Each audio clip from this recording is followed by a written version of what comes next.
Afternoon everybody. We've got a little bit of a different one, haven't we, here for you today.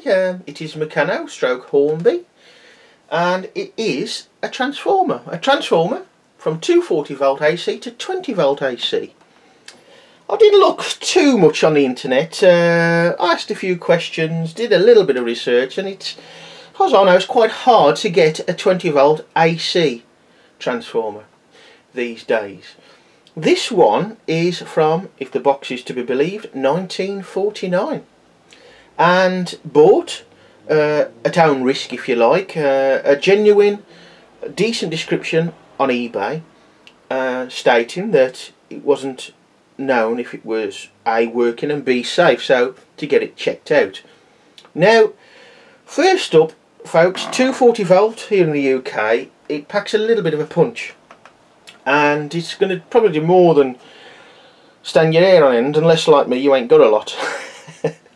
So obviously, if you ain't got a clue, or you don't feel confident enough, and especially if this is going to be used by someone other than yourself, either sold, given away, or just loaned, get it professionally done. That way you've got comeback, I suppose, if anything goes wrong. It's not majorly complicated to check out, and if you follow sensible, which I am sometimes, not very often, but with things like this I am, you can do it yourself. It's not difficult at all. You need some basic tools, I suppose really a wire stripper, insulation stripper, a wire cutter if you haven't got one of those. There are other tools you can use. Screwdrivers, Meccano screwdriver is fine for most of this. You do need a little smaller one, a thinner bladed one, for a couple of screws. Soldering iron, solder, of course. A bit of emery paper, sandpaper if you have to, or a little file to clean up contacts, that sort of thing. Some electrician's tape.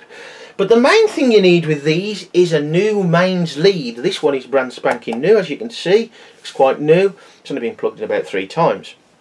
I have checked it out myself. This is only for my own use, and all the checks I've done in regarding an earth and the wires correctly and the output is all correct. I've used a multimeter, which helps if you haven't got one. They're very cheap these days, and a mains tester as well, which are extremely cheap, less than a couple of quid.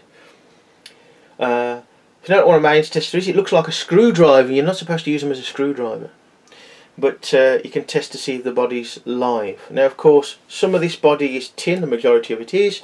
Some of it, the control panel, is Bakelite, which is an early plastic, but it works fine. Now, with the safety bit out the way, or almost, I'll just underline, if you're not confident, you haven't got a clue, and especially if it's somebody else and not yourself only to use, get it professionally tested. You've got some comeback then, all being well. Likely as not, it'll cost more than it is worth. They are quite nice, and so far this one's performed very well, although it hasn't had much load just from the motor off it, which is this motor here, which I'll come on to that in a bit. So this was off eBay, 13 quid all in, again because it was a genuine description and didn't say it worked or it was safe, therefore the price was going to be fairly low, unless somebody was desperate for, say, a new box or something. The cord has been changed because the original, and they have a bit left of it, is rubber insulated. Rubber degrades in time, and this is that bit of wire. I've tried to keep a similar style cord, although it's a different pattern and a different colour. This is this braided type. So that is stiff anyway, so get rid of that. No good at all. Getting the braided lead or cable was quite difficult. It's generally found on steam irons and irons, electric irons these days, and indeed I got this one off there. I could have gone to eBay. There's plenty on there for fairly cheap, like a couple of quid a metre. Different colours, different ratings of course. But if you get one off an iron, it's like a 2000 watt iron, this cable is fine. It's more than fine. It's got a 3 amp fuse in the plug. Again, asking questions, do a bit of research. That's the right fuse, I'm told. Certainly it hasn't blown, and there hasn't been any faults so far. that makes it not blow should the rating be too high. Anyway, so far so good. In the end, what I did, I actually bought a cheap steam iron and cut the wire off it. eBay stuff, is it dodgy, is it not? But you could say that about this as somebody really got at it. You'd probably notice there's not a lot inside these things, and it works. You know, it does work. So it's I don't know, a couple of hours work all in, checking it out as you go. Main thing I'll be checking out, of course, is the earth. But I won't show you what to do. You can read about it on the meccanozone.com forum. There's plenty of pictures there. Not exactly showing you step by step, more like showing you just progress really. But in the UK this is as well. You've got to remember that things are different elsewhere. The US I think use 110 volt. Different types of pins are used. And I'm not sure if the colours are used in the leads are the same or not. These days you'd expect mostly that it would be like a universal colour scheme now, but I don't know, so I won't quote on anything that. But the original cord power cable was, you know, we're talking 1949, and probably up until mid-60s, I suppose, in the UK, something like that. The colours were black for the neutral, red, okay, the colour's a bit faded here now, but red for the live, and the ground, as they used to call it, the earth, was green. Now I suppose the trouble with having these similar, if you are colourblind, you don't know what that is probably. And I suppose there's different types of colour blindness, I'm no doctor. But modern colours in the UK, the earth is yellow and green, the live is brown, and the neutral is blue. So whatever colours the modern cables are in your country, make sure you fit the right ones to the ones on the transformer. I suppose that goes without saying, but I've said it anyway. There you can see the controls there, and basically these little contacts and there's resistors, coil, well I'm no expert on the exact terms of these things, but there's like coil resistors at the back, and it works a treat. That is off. The first step is flat out, and then it gets slower, slower, slower and slower. And in fact, under load with the motor, I did write down some results. I've got them over the back here. Yeah, you can read all about it, well, a lot about it on the Meccano forum. But the lowest setting with the motor running there gave me 17.6 volts. The next one, number 2 there, 18.5. The next one, 20.1. Number 4 was 21.4, and the last one there, or the last one with power, 22.9 volt. Offload, this gives out about 26 volts. So I suppose there's some leeway there with the technology of the time, slight little leeway. And I did a couple of basic live videos on Facebook, on the Meccano Zone Facebook page. Initially the motor, this E020 20V AC motor, initially that run quite well, and then I was touching this and like that, and the power dropped off and it wouldn't get any faster. So I thought, well, I hadn't looked at the motor, so I dropped a bit of oil on the felt pads, that the one there and one there, and it was a little bit better. And then I thought, well, hang on a minute, the spring there, the spring contact on the back of the control lever there, can you see it? Let's see if we can get it to zoom in close. Yeah, you'll probably just see it at the back of there. I took the bottom off. There's a nut on the back of there. I took it off and just made it, pried it out a little bit more to it better contact. I also took the motor apart. Never took an E020 motor apart before. This E020 1950's. There's an E06, and that's a 6 volt. Generally red, I believe. Not mega up on the electric motor history and specs, but especially because the red one, they call this, the nickname, the cricket ball motor, which it is. It's a little bit smaller than a cricket ball itself, but that's the name. Now underneath here, as well as holding all this together with the bolts straight the way through there and nuts there, this end is the holder for the brushes on the motor. Got to be careful there, because sometimes I say bushes, but it's brushes. So I took the motor apart, and it's clean inside. I just wiped over the commutator and made sure the brushes moved freely on the springs, which they did. But when I tightened it up, it wouldn't run at all. So basically I just backed off these. These are only just about finger tight, just over finger tight, and it did run a treat. Last time I run it, really picked up. After a few minutes running, the brushes having been disturbed, running a little bit, and it run a treat. It's noisy. Sometimes they can be pretty poor, to be honest, in operation. You have to bear in mind that these are like 70 years old, maybe 60 at best, and were never brilliant compared to modern motors. So bear in mind that age, like in anything, can ruin performance. This was 25 quid from a dealer. Very nice. Not perfect, of course, but doesn't matter as long as it works. It does have its own proper pulley on it, which I think I've got on a little bit too far because there's a ridge on the drive shaft. We've got the knurled nuts for the contacts for the wires, and inside it is very Meccano-like. There's even a Meccano Part 59 brass collar in there and washer on the drive shaft, just the back of here essentially, or it might be that end, but one end or the other. So there, 25 quid. Now there was a red one. I'd love a red one. The red one on eBay, but the casting, the Mazak casting is, I presume it's Mazak, has cracked, which is a problem with the Mazak certainly before World War II, or can be. So yeah, I will give this a bit of a polish over, but it's all right in general. It works pretty good. So I suppose I better show you it running. Right folks, I've put this together rather quickly. The motor, the E020, is there and it's held on the board with drawing pins. This is connected from the wires here around the back up to the transformer here. The output is in amps is 1, so generally speaker wire or above is fine. We've got here a line shaft which I made, Meccano line shaft, as you can see, and this is, I suppose you call it a Rabbids display really, Rabbids ride, I don't know. About 3 years ago they finished with the licence for the Rabbids or Lapins Cretins, most of the stuff based on the cartoons.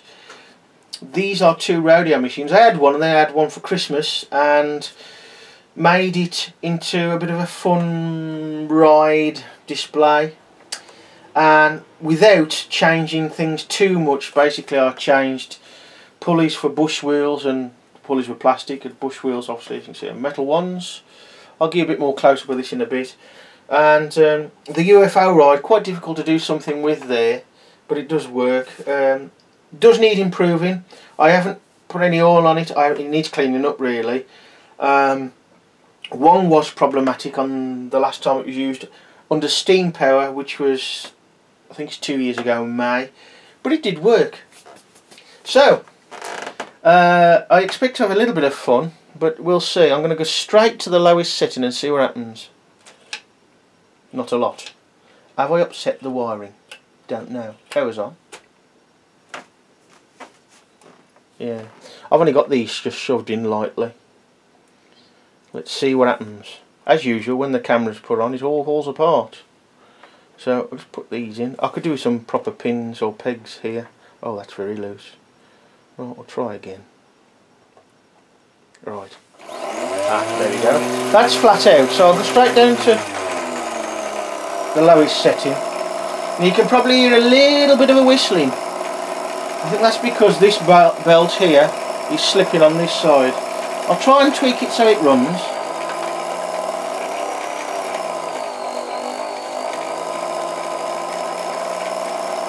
Yeah, it is slipping. No, I think it's the motor that's slipping. Maybe this belt's slipping slightly. Let's pull it away a fraction.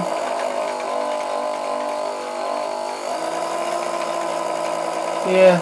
So there you are, on the lowest setting. That one runs occasionally. Yeah, it's stiff, a bit stiff. So there's no oil on it, so there you go. It's going to be a bit stiff, so not to worry about that. This is just a trial. I think the belt's a bit too big, to be honest. Come on.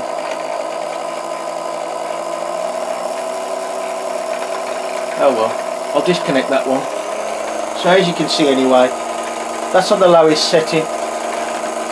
We've got something like, that's probably less than ½ inch, that pulley down there. It's probably 1/4 inch, something like that. Would be a handy size to have actually in a metal pulley, or a plastic one, apart from the rubber grommet type.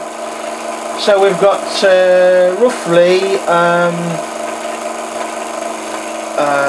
was it 14, 12 to 1 there with this arrangement on the lowest setting. Noisy motor.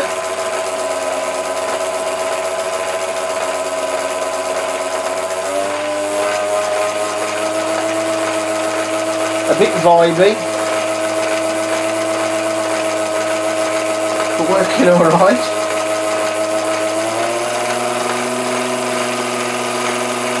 Well, it's running nice on that setting. 1 max. And flat out. The motor does get a bit warm, but now it seems to sort itself out. It carries on going. This is the first time it's really driven anything other than its own armature. We're going really well there.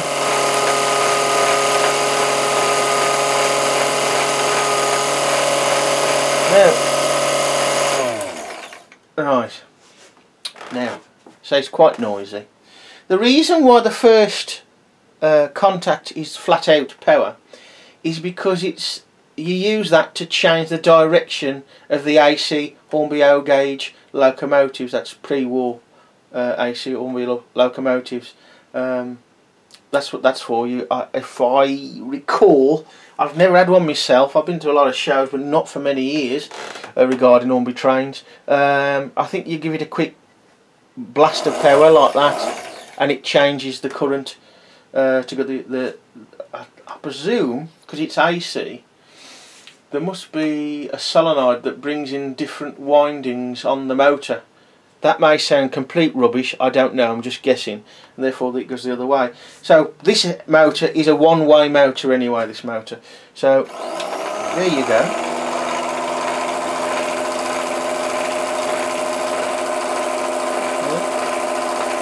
Not even warm at all. The motor slightly warm.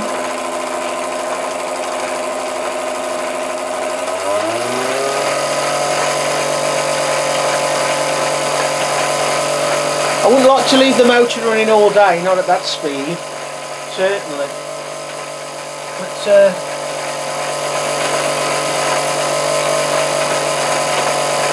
doing all right. These spring cord drive belts are not always brilliant for metal pulleys. You generally need to have quite a narrow V for them to grip.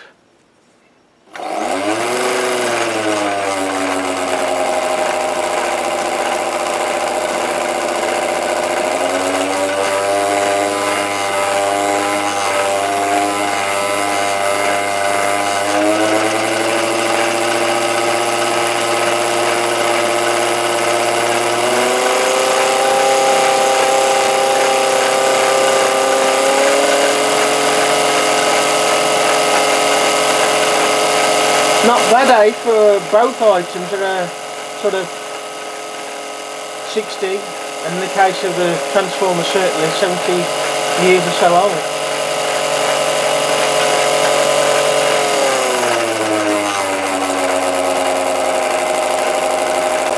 There you go with a bit of a close-up of the E020 motor. Incidentally folks, there's no automatic cutout if there's a short on these transformers. They were available, from what I can find out in a bit of research I've done, they were available as separate items to give you an automatic cutout. What I would say, of course, and you could say this for any appliance really, old or new, use an RCD in the socket anyway. Why not? And I will look into the auto cutouts. The one I've seen was quite expensive though, but it saves you getting hurt, and it saves blowing up the transformer and any motor that's connected to it, then great. I think it's like 40 quid, but it was at auction, so it could go for loads. So yeah, basically take precautions.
So there you go, folks, the 1949 Meccano T20 240 to 20 volt AC transformer, and I don't know, 1950's E020 Meccano cricket ball 20 volt AC motor, driving this rather weird contraption, or at least 2/3 of it.